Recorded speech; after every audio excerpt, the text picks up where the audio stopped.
Hi friends, എല്ലാവർക്കും നമ്മുടെ പുതിയൊരു വീഡിയോയിലേക്ക് എല്ലാവർക്കും സ്വാഗതം. ഇന്നിവിടെ പുതിയ ഷോപ്പ് ഓപ്പണിംഗ് ആണ്. സോൾട്ട് ആൻഡ് പെപ്പർ എന്ന ഷോപ്പാണ്. രണ്ടാമത്തെ ബ്രാഞ്ചാണ് ഇവിടെ അൽക്കൂസ് സോക്കിൽ ഓപ്പൺ ആയിരിക്കുന്നത്.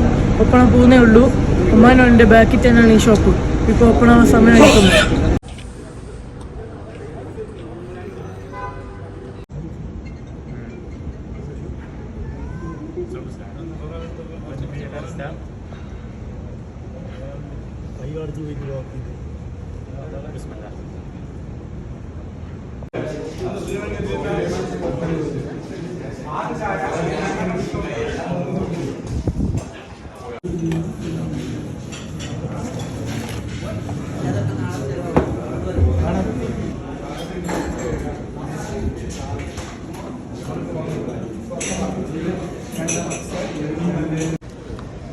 അപ്പോൾ ഫ്രണ്ട്സ്, ഇവിടുത്തെ ഓപ്പണിംഗ് കഴിഞ്ഞ അടിപൊളിയാണ്. അടിപൊളി ഫുഡുമാണ്. നല്ല